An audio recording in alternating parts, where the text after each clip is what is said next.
우리 그런 좀 배경을 가지고 좀 계속 요한복음을 강해설 건 아니지만 좀 이렇게 목회적 측면에 적용을 해서 우리가 아는 그 하나님에 대해서 조금 더 복음이 얼마나 큰 것인지를 알아가는 시간이 되면 좋겠다 생각이 좀 듭니다. 우리 1장 1절부터 3절 말씀까지 같이 읽겠습니다. 태초에 말씀이 계시니라. 이 말씀이 하나님과 함께 계셨으니 이 말씀은 곧 하나님이시니라. 그가 태초에 하나님과 함께 계셨고 만물이 그로 말미암아 지은 바 되었으니 지은 것이 하나도 그것 없이는 된 것이 없느니라. 아멘. 사실 하나님을 예수님께서는 계속 우리는 이제 예수 그리스도라고 말을 하다 보니까 성경에 예수 그리스도 이야기로 이렇게 가득한 것 같지만 그렇지 않습니다. 예수님은 계속 하나님을 가리키고 있어요. 계속 하나님을 전달하는 쪽으로 예수님의 사역은 향하였습니다. 예수님이 십자가 진 사건도 삼위일체 하나님께서 공동으로 구원 사역을 하시면서 성부 하나님이 구원 계획을 주도하셨고 성자 하나님이 이것을 만족시키고 성취시키고 실현했고 성령님이 이것을 적용하는 데 있잖아요. 그 가운데 예수님께서는 십자가 지면서까지 하나님이 말씀하신 거 우리가 계획한 거 다 했습니다라고 말하는 차원에서 다 이뤘다는 말씀을 하게 됐습니다. 이 성경을 좀 보게 되면 그런 부분들이 사실은 예사로 넘어가야 될 부분이 아니죠. 그리고 예수님은 계속 하나님을 드러내고 있어요. 대표적인 구절 요한복음 3장 16절 말씀 보니까 아마 전 세계에서 가장 많이 아는 구절일 거예요. 하나님이 그렇죠? 이 땅을 이처럼 사랑하사 하신 일은 독생자를 보낸 거예요. 독생자 보냄받은 성자 하나님 예수 그리스도는 이 땅에 오셔가지고 계속 내가 온 것은 하나님의 사랑 때문이다라고 말하고 있는 거예요. 하나님의 사랑을 내가 인정하기 때문에 내가 그 사랑에 순종하여서 이 땅에 자기를 비하시키고 자기를 십자가에 죽기까지 순종했다는 장면들을 우리가 많이 볼 수가 있습니다. 우리 특별히 한 구절 더 읽어보면요. 화면에 없을 건데요. 요한복음 20장 31절입니다.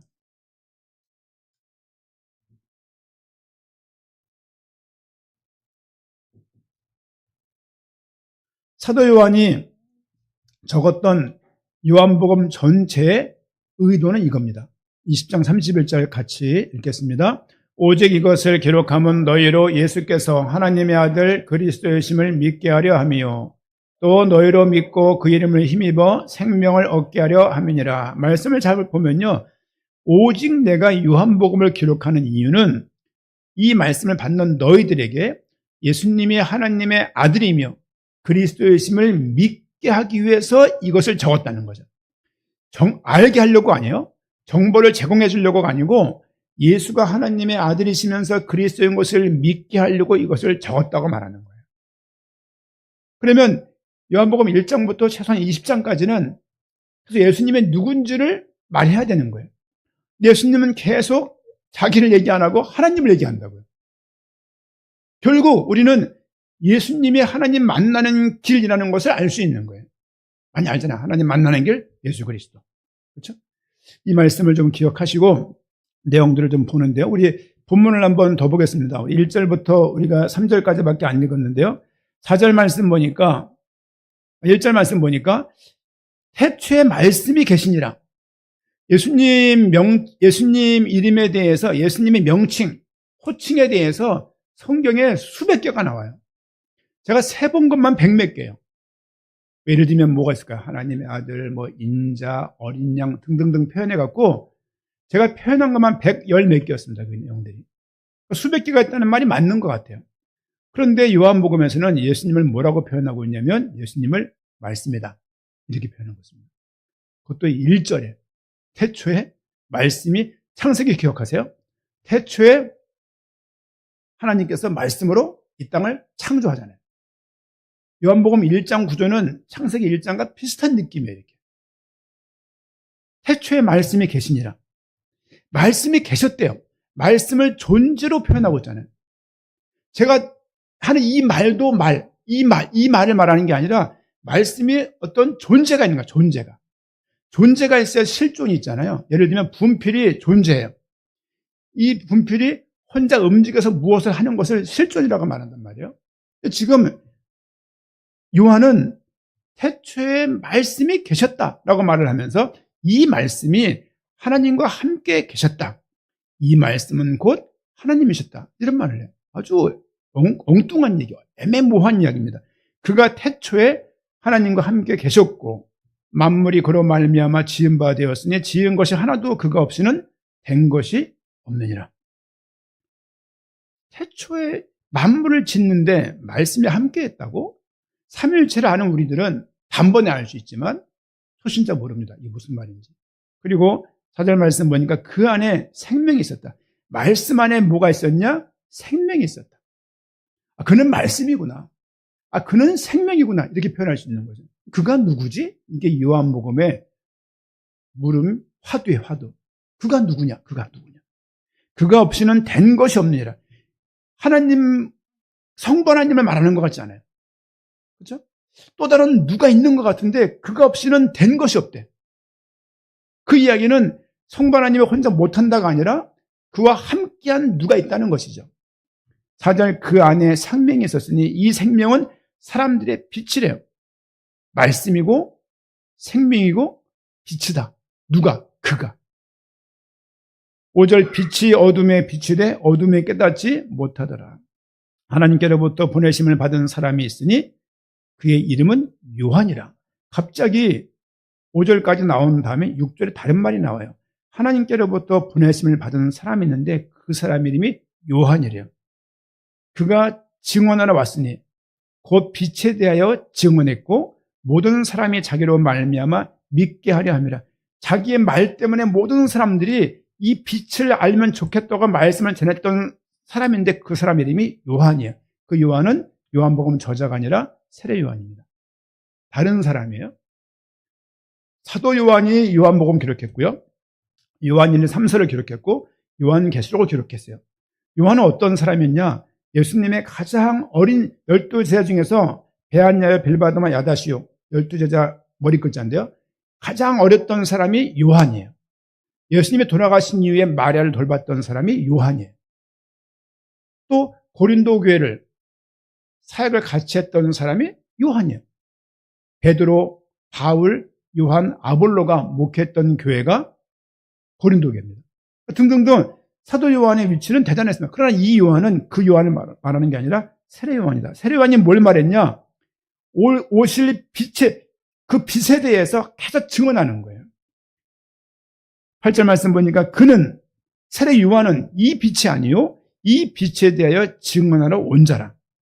참빛 그 세상에 와서 각 사람에게 비추는 빛이 있었나니 그가 세상에 계셨으며 세상은 그로 말미암아 지은 바 되었으되 세상이 그를 알지 못하였고 자기 땅에 오매 자기 백성이 영접하지 아니하였으나. 그 유명한 구절 여기서 나옵니다. 영접하는 자 곧 그 이름을 예수 그리스도 예수님이 그리스도인 것을 믿는 자들에게는 하나님의 자녀가 되는 권세를 주셨다. 요한복음 20장 31절과 일맥상통하는 이야기입니다. 그러면서 13절 이는 혈통으로나 육종으로나 사람의 뜻으로 나지 아니하고 오직 하나님께로부터 난 자들이래. 누가? 예수님을 그리스도라고 믿고 영접하는 사람들은 하나님으로부터 난 사람들이라는 거예요. 14절 말씀이 육신이 되어 우리 가운데 거하심에 말씀이 육신이 되었대요. 태초에 있던 그 말씀이 육신이 되어서 이 땅에 오신 거예요. 지금 점점 누구를 말하고 있냐면 예수님이 말씀이었다는 것을 말하고 있는 거예요. 사도 요한은. 우리가 그 영광을 보니 아버지의 독생자의 영광이요 은혜와 진리가 충만하더라. 쭉 내려가서 18절 같이 읽겠습니다. 본래 하나님을 본 사람은 없으되 아버지 품속에 있는 독생하신 하나님이 나타내셨느니라. 아멘. 그러면서 쭉 위에 15절 한번 제가 읽어보면 15절 요한이 그에 대하여 증언하여 외쳐. 세례 요한이 예수님에 대하여 증언하여 외쳐 이르되 내가 전에 말하기를 내 뒤에 오시는 이가 나보다 앞선 것은 나보다 먼저 계심이라 한 것이 이 사람을 가리킴이라 하니라. 지금 세례 요한이 뭘 말하고 있냐면 그가 말씀이고 그가 빛이고 그가 생명이고 그가 진리인 것을 세례 요한이 전하고 있다라고 사도 요한이 적고 있는 거예요. 이해 가시죠? 어떤 형국인죠? 지금 오늘 14절 말씀, 15절 말씀까지 좀 이렇게 할 내용들인데요. 요한이 그에 대하여 증언하여 외쳐 이르되 내가 전에 말하기를 내 뒤에 오시는 이가 나보다 앞선 것은, 사실 예수님을 임신한 마리아와 또 세례 요한을 임신했던 엘리사벳인가요? 만남이 이렇게 있잖아요. 그렇죠? 그게 누가복음입니까? 이 만남을 통해서 그걸 보면 예수님과 세례 요한이 엇비슷한 시기에 임신이 된 것 같아요. 아마도 세례 요한이 먼저 났으니까 조금 형이겠지만 세례 요한은 평생 뭘 말했냐? 예수님이 오실 것이다. 그분이 등장할 것이라고 예수님이 공생을 시작하기 전에 이미 계속 말을 했던 사람이에요. 마지막 선지자가 세례 요한이라고 봐도 될 것입니다. 전 그게 궁금한 거예요. 세례 요한이 예수님을 보고 그리스도라고 어떻게 알았지? 예를 들면 성경에 능통한 학자라서 아볼로처럼 성경을 통해서 예수님의 행적을 보고, 예수님이 아직 공생애를 시작 안 했잖아요. 공생애를 시작 안 하고 세례 요한한테 예수님이 세례를 받는단 말이에요. 그리고 아직 공생애에 뚜렷한 뭐가 없었단 말이죠. 근데 예수님은 나중에 의심을 하긴 하지만 세례 요한은 예수님을 바라볼 때 그가 그리스도라는 것을 알게 된 거예요. 계속 그분이 빛이라고 말을 하는 것이죠. 사도 요한은 직관적인 사람입니다. 예수님을 말씀이다, 예수님을 생명이다, 예수님을 빛이다 이렇게 말을 했고, 세례 요한 또한 계속 이 부분에 대해서 말씀했다는 부분을 말씀들을 통해서 조금 생각을 해볼 수가 있습니다. 그러고 보면은 예수님이 하나님과 함께 했던 존재구나. 여러분 천국 가시면 하나님을 뵙겠죠? 못 볼려나? 보겠죠? 보고 싶어요. 몇 분을 볼까요? 하나님은 고민해 본 적 있으신가요? 하나님 몇 분을 볼까요? 3분을 봐야 정상입니다. 왜? 삼위일체. 일체는요 숫자 개념이 아니에요. 그분이 동등하다는 차원에서의 일체지, 그분이 숫자적으로 1 곱하기 1 곱하기 1은 1 이런 표현 아니에요. 1 더하기 1 더하기 1은 3, 3이지만 1이 3개지 이런 의미 아니에요. 그분은 3분이지만 격이 포지션이 3개지만 그분 위치가 격이 인격이 3분이지만 그분은 동등하다는 차원에서의 일체예요. 숫자적인 일을 말하는 게 아니에요. 아랍의 숫자 1을 말하는 게 아니에요. 우린 그래서 한 번도 고민 안 해보셨겠지만 천국에 가면 3분 하나님 봐야 되는 거예요. 이런 얘기 못 들어보셨죠?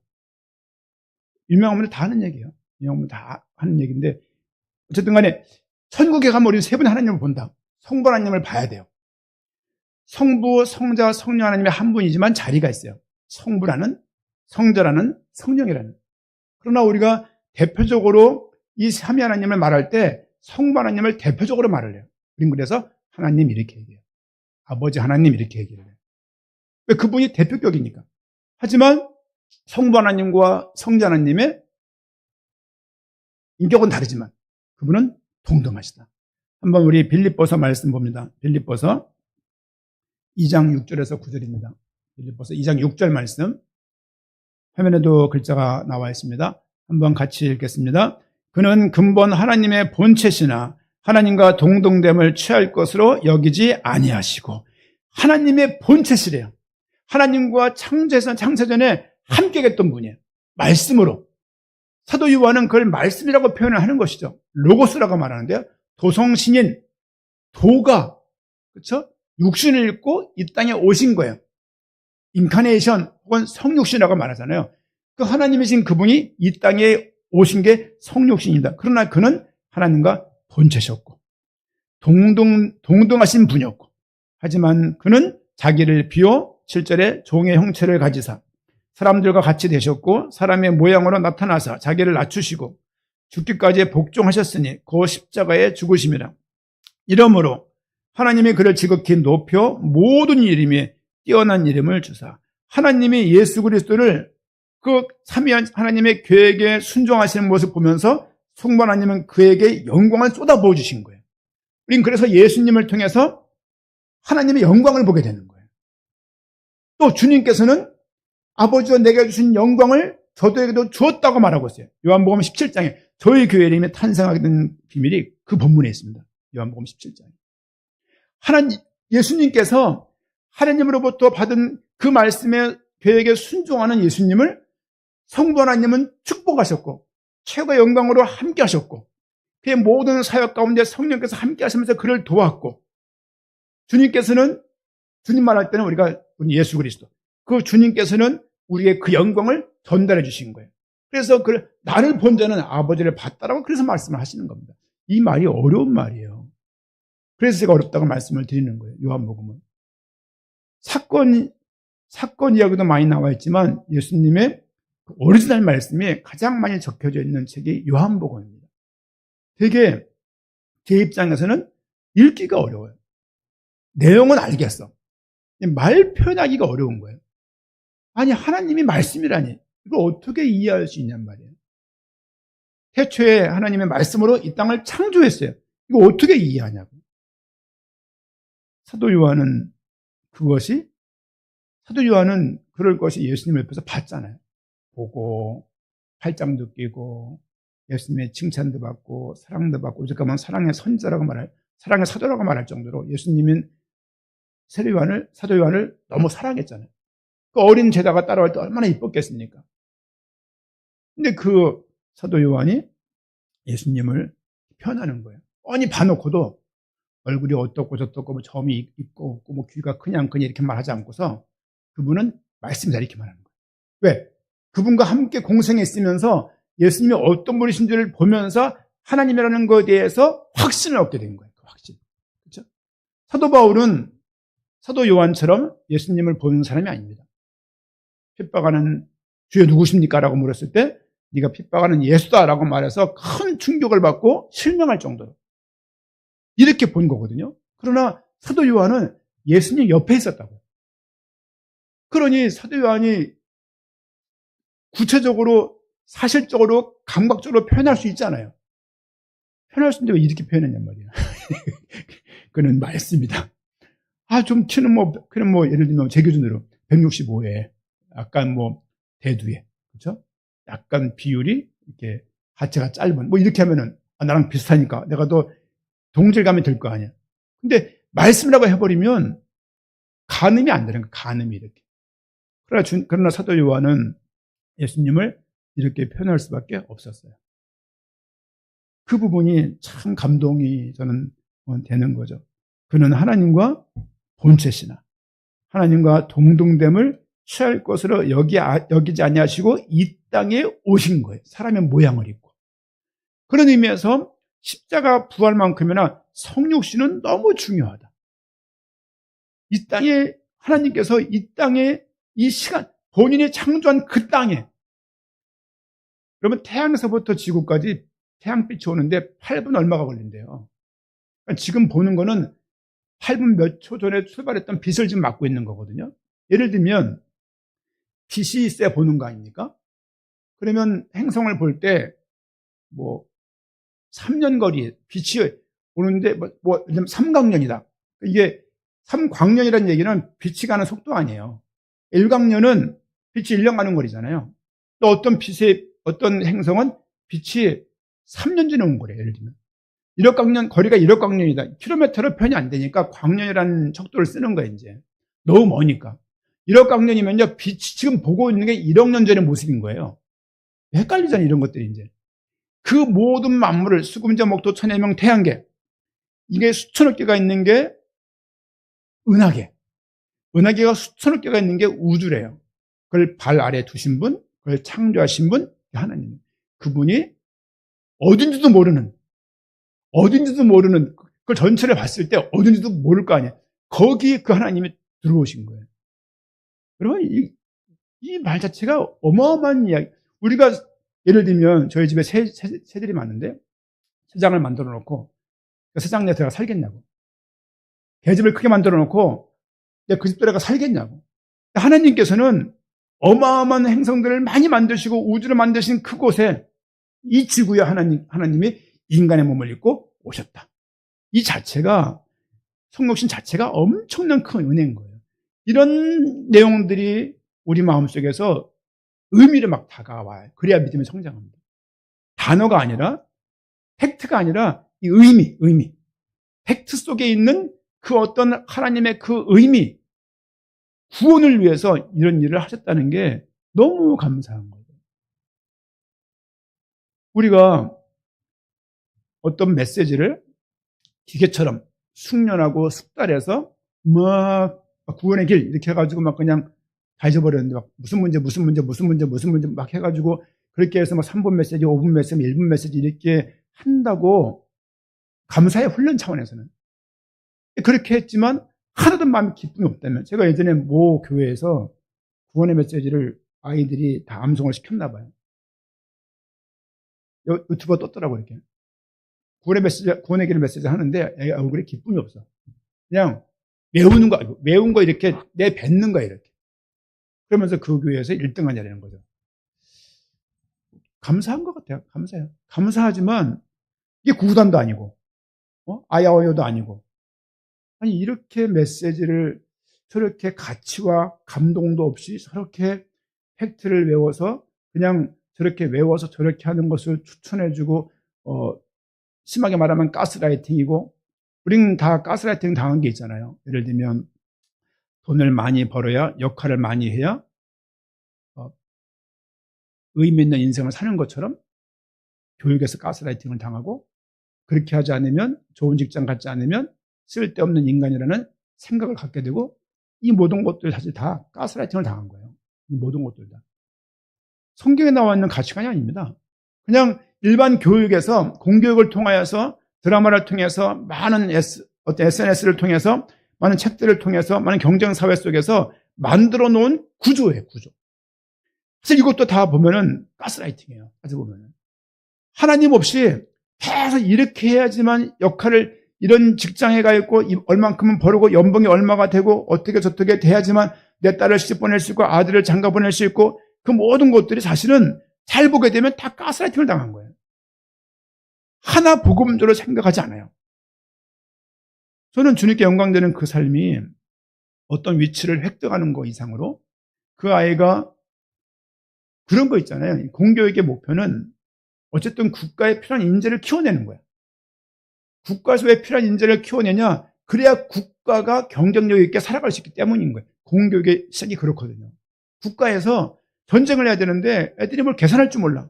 그러니까 포를 쏠 수가 없고 창을 쏠 수가 없는 거야. 활을 쏠 수가 없는 거야. 그거 다 계산하려면 수학을 해야 될 거 아니에요.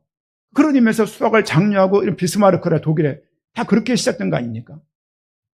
우리도 사실 수학 이런 게 잘하는 국가지만 따지고 보면 다 전쟁에 써먹으려고 만들었던 교육이에요. 이 모든 게 어떤 면에서는 세상의 모든 가치관들이 다 가스라이팅이에요.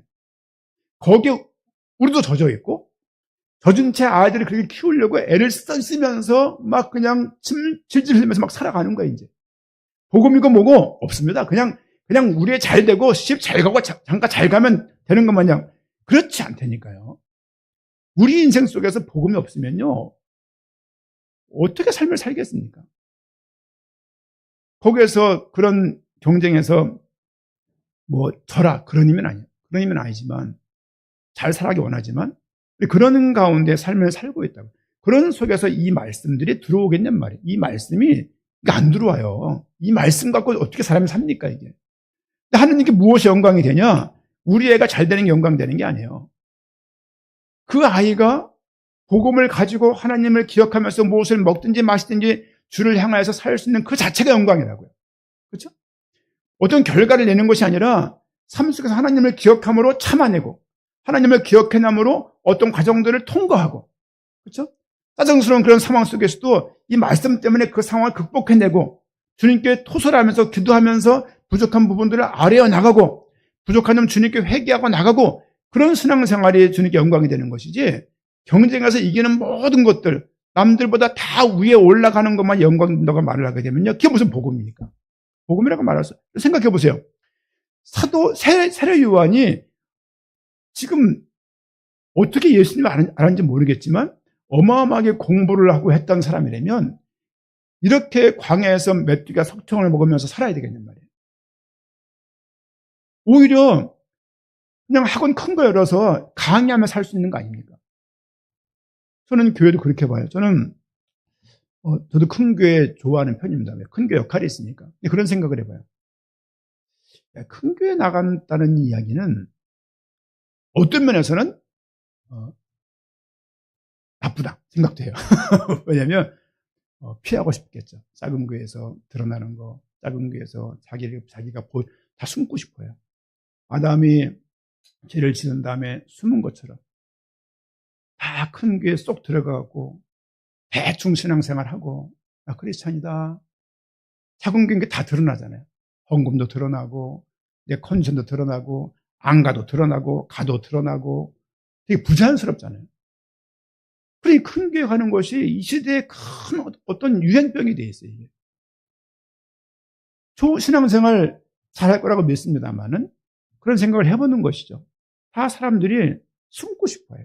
큰 교회 들어가서 나 드러내지 않고 그냥 아무런 문제 없이 우리의 잘 키워주는 그런 교회, 물론 저도 잘해야 됩니다. 잘해야 됩니다만은 생각 자체가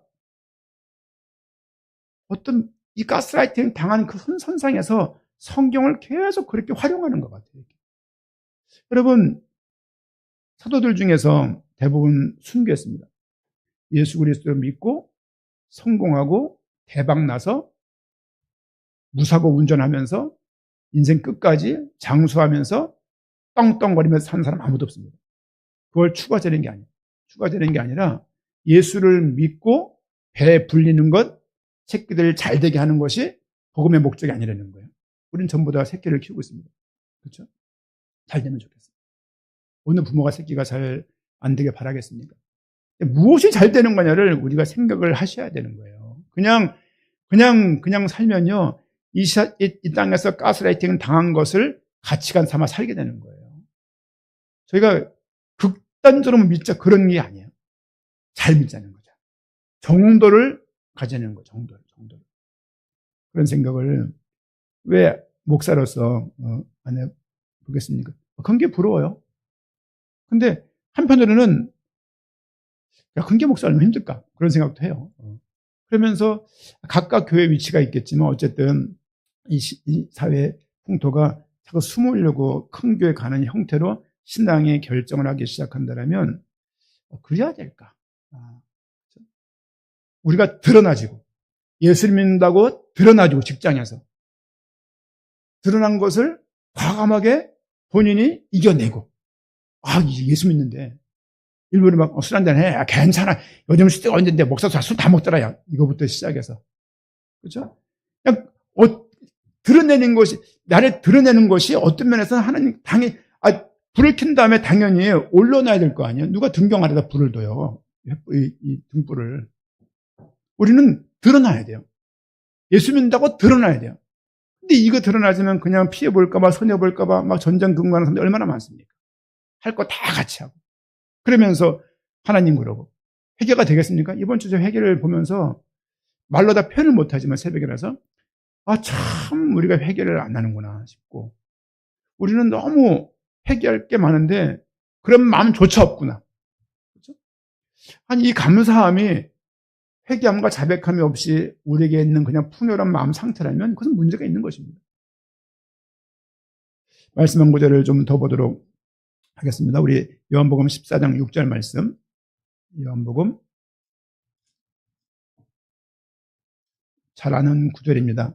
같이 한번 읽겠습니다. 예수께서 이르시되 내가 곧 길이요 진리요 생명이니 나로 말미암지 않고는 아버지께로 올 자가 없느니라. 아까 1장에서 말했던 내용입니다. 말씀이시고 생명이고 빛이고 예수님이 하시는 말씀에 예수께서 이르시되 예수님이 하신 말씀을 사도연이 적은 거예요. 내가 곧 길이다. 내가 곧 진리다. 내가 곧 생명이다. 나를 말미암지 않고 나를 통하지 않고는 아버지께로 올 자가 아버지께 갈 자가 없다는 것이에요. 예수님은 하나님 만나는 길입니다. 그렇죠? 우린 그런데 하나님을 안 바라보고 자꾸 예수로서 여기 매여 있는 부분들이 그런 경험들도 있었던 것 같아요. 여러분 예수님을 통해서 하나님께 나아가는 거예요. 그렇죠? 그렇다면 우리가 예수님에 대해서 그런 알미 우리에게 있어야 돼요. 너 인생에 문제 있잖니. 예수님이 길이야. 이 말할 수 있는 그 말의 의미에 대해서 우리가 확신이랄지 이 말씀이 얼마나 은혜의 말씀인지를 우리가 이 말씀이 우리에게 와 있어야 돼요. 그냥 달달달 외운 그 구원의 길 그거 가지고 무표정한 채 쭉 나오는 그런 걸 하는 것이 아니고 이 말씀 가운데 우리가 살아냄이 있어야 돼요. 저는 금요일날 모이는 앞으로 그 지역 가정교회 모임에서 이런 걸 하면 좋겠어요. 주일날 말씀을 정리해 드릴 거예요. 그럼에도 불구하고 이 말씀을 나누는 게 문제가 아니라 A라는 말씀이 주어졌으면 이 말씀 가지고 한 주간 이렇게 살아봤다. 살아보니까 안 되더라. 살아보니까 감사한 게 있더라. 이런 나눔을 단 5분이라도 했으면 좋겠어요. 서로 생각도 없는 얘기를 그냥 쭉 해서 쉐어링하지 마시고 진짜 주의 영광을 위해서 내가 살아봤다. 이런 상황이 있었는데 내가 크게 손해를 봤는데 주의 영광을 위해서 싸우지 않고 다투지 않고 그냥 넘어갔다. 작은 거지만 그런 대화가 금요 모임에 되면 좋겠어요. 이거 밥도 먹고 차도 마시고 그러면 좋겠어요. 그냥 말도 너도 안 나도 서로가 그냥 쭉 나열되는 그런 내용들 포럼하지 마시고 살아봤다. 안 되더라. 되더라. 이걸 말하면 좋겠어요. 그리고 같이 기도할 내용들 기도하고 또 맛있는 거 먹고 또 그 모임에 초대할 지인이 있으면 잠깐 오게 하고 오게 하다가 그 모임에서 교제권이 형성되어지고 복음이 들어가면 또 교회화 되어지고 이런 부분들이 가장 자연스러운 교회 오는 방법이 아닌가 그런 생각합니다. 물론 전도제를 주는 전도도 할 겁니다. 하지만 그 금요일날 왜냐하면 예배를 안 모이고 모이는 모임이니까 어떻게 모이든지 간에 그날이 주님께 현장 예배가 영광이 되면 좋겠다. 그런 생각을 좀 가지고 있습니다. 요한복음 우리 17장입니다. 요한복음 17장 15절 말씀 보니까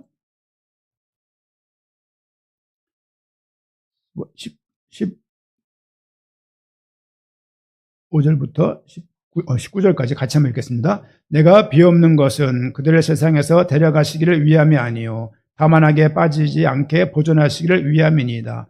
내가 세상에 속하지 아니함 같이 그들도 세상에 속하지 아니하였사옵나이다. 그들을 진리로 거룩하게 하옵소서. 아버지의 말씀은 진리니이다. 아버지께서 나를 세상에 보내신 것 같이 나도 그들을 세상에 보내었고 또 그들을 위하여 내가 나를 거룩하게 하오니 이는 그들도 진리로 거룩함을 얻게 하려 함이니이다. 잘 보십시오. 아버지의 말씀이 진리래요. 예수님은 진리시고, 그렇죠? 성경의 모든 내용, 성경은 그리스도 목적적입니다. 하나님을 만나야 되지만 성경 자체가 그리스도가 누군지를 알게 하려고 기록한 책이에요. 그 그리스도는 또 성부 하나님을 지향하고 있는 거예요. 예수님을 만나면, 그리스도를 만나면 당연히 하나님께 나아가게 되는 거예요. 너무 신비한 내용들입니다.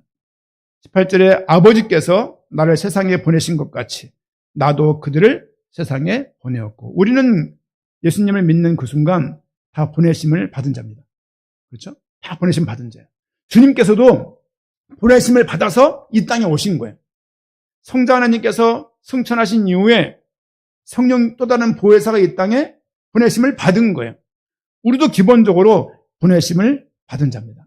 우린 그래서 예수가 길이시고 진리이고 생명이고 말씀인 것을 잘 형언하기 어려운 표현들이지만 이 표현을 지인들에게, 가까운 사람들에게, 복음이 모르고 복음이 안다고 하지만 공식화되어 있고 교회를 나간다고 하지만 숨은교회에 숨기 급급한 그런 신앙생활하는 사람들에 대해서 이 복음이 무엇인지, 영광의 복음이 어떤 것인지를 일상적인 말과 대화를 통해서 하나님께 영광 드릴 수 있는 그 모습들이 우리에게 있어야 할 것입니다. 아침에 글을 씁니다. 그런 의도입니다. 어쨌든 이 글을 통해서 짧은 글이지만 하나님을 만날 수 있는 어떤 촉매제가 되고 그 느낌이 되어지고 그런 정서가 되어지고 그런 어떤 조그만 어떤 복음이 씨가 되어서 그 사람들과 관계가 계속 유지가 되어지고 유지되는 가운데 어떤 그 하나님이 허락하시면 그 만남을 통해서 생뚱맞잖아요. 처음 만났는데 생뚱맞잖아요. 해왔던 말들이니까 또 이어서 만남을 가질 수 있고 작은 거지만 그 노력을 몇 년째 하고 있습니다. 작은 거예요. 너무 작은 거지만. 그리고 성경 구절을 쓰고 슈트 내용을 쓰고 일기장에 걸치 내가 어떻게 알아요? 그럼에도 불구하고 계속 그렇게 보내면서 벌써 2년 넘게 그런 일과를 월화수목금 매일 하고 있습니다. 공휴일은 안 보냅니다. 토요일은 안 보내요. 이렇게 보내다 보니까 어떤 분들이 또 그래. 여러분, 제 목회자로 살면서 가장 기쁘면서 고통스러운 게 뭐냐면 전화예요. 전화. 어떨 땐 전화 오전에 받기 시작해서 밥 먹고 전화 또 드릴게요 해서 전화 끊은 경우도 있었어요. 이렇게. 아무 때나 전화가 오잖아요. 아무 때나. 목사니까 아무 때나 전화를 받아야 돼요. 너무 짜증도 나고 힘들고 그러면서도 한편으로는 이게 목사가 감당할 첫 번째 일들 아닌가. 저들을 내가 피하면 누가 저들이 손을 뻗칠 때 누가 그걸 잡아줄 겁니까? 그런 의미에서 웬만하면 전화를 다 받고 끝까지 얘기를 다 해줘야 돼요. 참고하실 것은 제 전화는 다 녹음이 됩니다. 욕 같은 거 하면 안 됩니다. 그래서 복잡한 얘기들은 제가 다시 복기를 해봐요. 들으면서 이렇게. 이런 얘기셨구나, 이렇게. 그런 얘기 듣고 저런 얘기 들으면서 또 글을 쓸 때 그런 게 넓게, 옅게 표현이 되기도 하고 또 저런 이런 글들을 쓰기도 하고 그러면서 어쨌든 삶을 살아가고 있습니다. 10시간 전화를 안 해주시면 좋겠습니다. 하지만 전화를 주신다 하더라도 저는 받아왔고 받을 것이에요. 그럼에도 불구하고 얼마나 갈급하면 이렇게 선을 뻗칠까 생각도 해보고 그렇습니다. 어쨌든 우리가 보냄을 받은 자예요. 그런 현장이 있을 때 저런 이런 현장들이 있을 때 그걸 피하는 게 아니라 그걸 딱 마주 대하고 아침에 무슨 영상을 봤어요. 그게 떴는지 모르겠는데 무슨 알고리즘이 떴는지 일본에서 초등학생 아닌가요? 저학년이 띠틀을 넘는 장면이에요. 계속 못 넘는 거예요. 딱 보니까 어렸을 때 저만한 사이즈예요. 피아노 높이의 띠틀 인적을 넘을 수 있습니까? 다 넘은 것 같아. 막 울고 막 그러는 거예요. 좀 있다가 사람들이 많았어요. 무슨 운동회 같은 날이었는지 그걸 통과에 심사가 되는 건지 승급이 되는 건지 좀 있다가 그만한 또래들이 확 나와가지고 어깨동무를 하고서 막 응원하는 거예요. 막 박수 막 치고 돌아가는 거예요. 이 아이가 그걸 탁 넘는 거예요. 그거 보는데 내가 눈물이 왈칵 났어요. 이게 갱년기인가? 이게 자꾸 이렇게 장로님을 닮아가는 자꾸 내가 왜 울지? 혼자 앉아갖고 방 되게 춥거든요, 여기. 혼자 앉아갖고 울면서 응원이 필요하구나. 응원이. 그렇지. 응원이 필요해요. 응원이. 우리 새끼들 응원이 필요해요. 응원. 시키는 응원이 아니라 그것도 만남의 정서적인 응원과 지지와 격려와 칭찬과 도움이 필요한 것 같아요. 저걸 못 넘는 수십 번에 못 넘는 그 아이가 또래가 와서 막 응원해주고 하니까 애가 확 넘는 거예요. 요만한 강아지만한 애가 그 높은 걸 확 넘는 거예요. 보는데 저도 그냥 감동이 되더라고요. 온 거기 있는 부모들 박수를 막 치는 거예요, 이렇게. 그렇지. 여러분, 주님께서 우리를 지금 이 복음으로 응원하고 있다고 생각이 드는 거잖아요. 그렇지. 이 사람 전화를 왜 했냐? 하나님의 응원이 필요한 거예요. 내 응원이 필요한 게 아니라 그 사람에 대해서 말씀을 전달을 하려면 이 말씀이 나에게 의미로 다가와 있지 않으면 말씀을 전할 수 없다고요. 영광의 복음이 어느 큰 무게가 되어서 복음이 너무 무거운 거라서 쉴 수 없다라면 그게 무슨 복음입니까? 너 복음이 너 살릴 거다. 내가 너 두고 기도할게. 이 복음이 다다라고 말할 수 있는 우리가 돼야 되는 거예요. 그렇죠? 이게 보내심 받은 사람의 자세입니다. 구원에게 단단단 외우는 거 말고 외우면 좋아요. 근데 그 말에 의미가 없고 그냥 말로만 팩트만 나올 것 같으면 얼마나 무섭냐고 그게. 그렇죠? 아이한테 아무것도 모르는 아이한테 단단단 외우게 해가지고 상타게 하면 그게 그게 뭐냐고 그게. 혹시 여러분 자녀가 그런 아이였다면 사과드리고요. 얼굴 보니까 아닌데 몇 년 전에 봤던 얘기입니다. 말씀한 그대를 더 보도록 하겠습니다. 우리 사도행 요한복음 1장 14절 본문으로 돌아가서 말씀을 좀 보고 기도하고 마치려고 합니다. 요한복음 1장 14절입니다. 같이 한번 읽겠습니다. 말씀이 육신이 되어 우리 가운데 거하심에 우리가 그의 영광을 보니 아버지의 독생자의 영광이요 은혜와 진리가 충만하더라. 말씀이 육신이 되었는데 우리 가운데 그분이 거하시는데 그가 가지고 계신 영광을 보니까 아버지의 하나님의 자녀인 독생자에게 준 그 영광이 맞는 거죠. 영광 속에 뭐가 있냐면 은혜와 진리가 충만한 거예요. 우리의 영광의 복음교회에 은혜와 진리가 충만하면 좋겠어요. 물론 진리도 있어요. 도운데 온다는 하원이은 다 은혜자, 은혜도 있지만 그거 말고 진짜 우리에게 말씀이 있다는 얘기는 주의 은혜와 진리가 가슴 속에, 삶 속에 가득한 거예요. 복음을 가지고 한번 살아보려고 애를 쓰는 거예요. 예수님을 한번 닮아가려고 애를 쓰는 거예요. 여러분, 신앙생활이요, 전도와 선교하는 것으로 퉁치면 안 돼요. 이건 퉁칠 내용이 아니라 우리가 살아내야 될 부분입니다. 살아내야 될 부분들을 그동안 내가 수십 년 경험했으니까 잘하고 있다. 아니요. 결코 아닙니다. 결코 아니에요. 말씀을 지금 다운받은 게 지난교회에서 1000몇 개라니까요. 1000몇 개예요. 그럼에도 불구하고 성경을 보면 또 할 얘기가 있다는 거예요. 여러분, 그냥 홍길동전 읽고 그렇게 많은 말을 할 수 있겠습니까? 해밍웨이의 노인과 바다 읽고서 그렇게 많은 말을 할 수 있는 내용이 있냐고요. 이 말씀의 진리이고 이 자체의 은혜가 있기 때문에 그게 가능한 거예요. 우리 인생을 살리는 것은 어떤 스펙이 아니라 하나님의 말씀을 통한 은혜와 진리라고 저는 생각하고 그렇게 믿고 있습니다. 우리 인생 속에서 신앙생활이라는 것은 어떤 개념을 갖고 있는 게 아니에요. 개념. 어떤 개념을 내가 잘 이해하는 게 신앙생활이 아니라 그 말씀, 주신 말씀 가지고 살아보는 거예요. 그게 한 주간 삶이 돼야 되는 거예요. 굳이 옛날처럼 무슨 서문을 이런 거 안 한다 하더라도 이 말씀이 내게 의미 있게 다가오고, 여러분 성경 읽으세요. 제가 본문을 읽으면 그 구절을 한번 읽어보세요. 저 그냥 성경 준비, 그냥 설교 준비 막 하는, 여러분 설교 준비 고통스러워요. 하루 이틀도 아니잖아요, 이게. 돌아가서 새벽 다니고 또 준비해야 돼. 기계냐고. 기계냐고, 기계. 예를 들면 맛있는 음식도요, 한두 끼지 매일 못 먹어요. 해보세요, 여러분. 그게 아무리 장인이라도요, 달인이라도 해보세요. 얼마나 힘든 일인가. 근데 그럼에도 불구하고 하고 싶고 할 게 있고 그 의미가 있고 먼저 은혜 받는 자체가 얼마나 이게 은혜입니까? 우리가 영광의 복음기입니다.